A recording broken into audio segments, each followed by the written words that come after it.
নমস্কার, আমার নাম হলো দৃশিতা।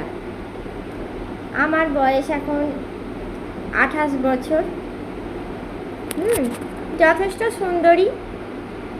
যখন আমার বয়স 16-17 বছর ছিল তখন তো আরোই সুন্দরী ছিলাম। তখন স্কুলে পড়তাম, কলেজেও পড়েছি। তখন তো খুবই সুন্দরী ছিলাম।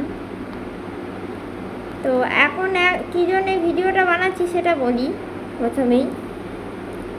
সেটা হলো, আমি এখনও পর্যন্ত অবিবাহিত। তার কারণ,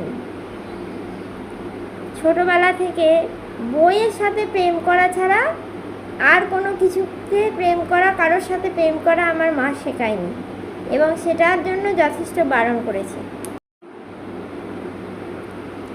তো বইয়ের সাথে প্রেম করতে শিখিয়েছে। বই, স্কুল, কলেজ, কেরিয়ার এইসব নিয়ে ভাবনা চিন্তা করতে বলেছি। মাথার মধ্যে কোনো ছেলের চিন্তা, তাদের সাথে গল্প করার চিন্তা, তাদের সাথে কথা বলার চিন্তা করতে শেখায় তো নেই, উল্টে বারণ করেছি যেন এইসব কোনো দিন না শুনি। তোমাকে এখন পড়তে হবে, তোমাকে এখন ফার্স্ট হতে হবে, তুমি শুধু বই মুখো ছাড়া কোনো মুখো হবে না। বই তোমার বন্ধু, বই ছাড়া অন্য কিচ্ছু নয়। বই আর স্কুল, কলেজ, এইসব টিউশন, এইসব এমনকি আমাকে টিউশনে বাইরে পড়তে যেতেও দেয়নি। বাড়িতে টিউশন এনেছে, একা পড়েছি। সেখানে কোনো ছেলে ছিল না, যদিও বা দু একটা মেয়ে ছিল, কিন্তু ছেলে কোনো দিনই ছিল না। যার জন্যে মানে মা যেহেতু মেয়ে প্রেম করবে, সেই জন্য বাবা মা ছেলে কোনোভাবেই বাড়িতে অ্যালাউ করেনি। আমি সুন্দরী ছিলাম তো, মানে এখনও যথেষ্ট আছি, দেখেই বুঝতে পারছো। সুন্দরী ছিলাম বলে আমাকে সব সময় খালি পড়াশোনাই করতে শিখিয়েছে। জানছে যদি কারোর সাথে ঢেকে যায়, এই জন্য শুধু পড়াশোনা বলতো। মাথা নিচু করে যাবে, মাথা নিচু করে আসবে। কোনো দিকে তাকাবে না, কোনো ছেলের দিকে। ছেলে যদি ডাকে কোনোভাবে সাড়া দেবে না। আর সাড়া দেওয়া তো দূরের কথা, মানে নার্সারি থেকে কলেজ পর্যন্ত হয়ে তারপরে চাকরিতে জয়েন করেছি, তখন স্কুলে নার্সারি থেকে কলেজ পর্যন্ত মা না হলে বাবা দিয়ে আসতো আর নিয়ে আসতো।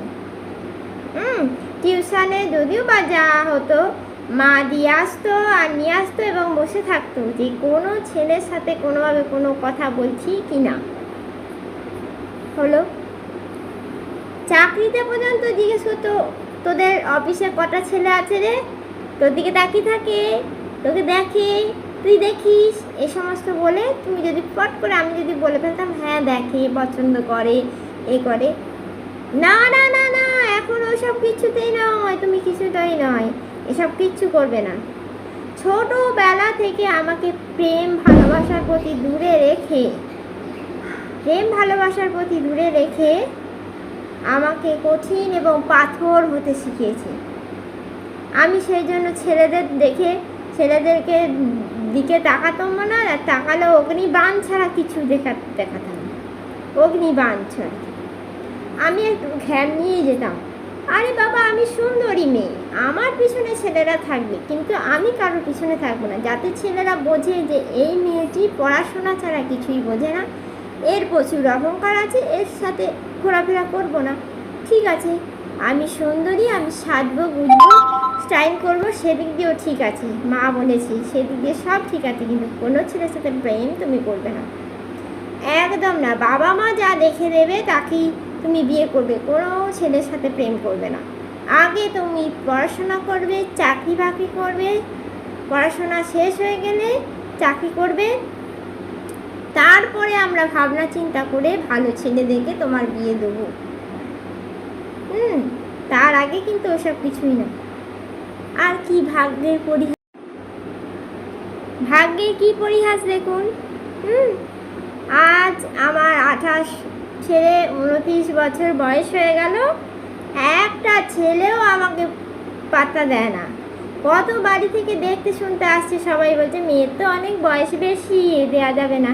আর আমার বাবা মা তো আর বুড়ো কাকা জেঠুদের সঙ্গে বিয়ে দেবে না। আমার বাবা মা একটু অল্প বয়স্ক ছেলে ছোকরাই করছে, সেটা হলে কি করে হবে? মেয়ের বয়স 28 ছেড়ে 29-30 বছর দিকে এগিয়ে যাচ্ছে, সেখানে তুমি যদি কচি কুকি ছেড়ে পোকা ছেলে চাও, সে তো হবে না।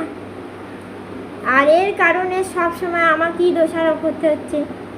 তোর দিকে একটা ছেলেও তাকায় না, তোর এত ভালো গুণ আছে, নাচ গান জানিস, দেখতে শুনতে ভালো, চাকরি করিস, তাও তোর বিয়ে হচ্ছে না। এই বলে আমার বাবা মায়ের তো রাতের ঘুম উড়ে গেছে। হ্যাঁ, রাতের ঘুম শুধু উড়ে গেছে তাদের। কোথায় এখন তো মনে হচ্ছে যাকে পাবে তার সঙ্গেই বিয়ে দিয়ে দেবে, এরকম একটা অবস্থা হয়ে গেছে।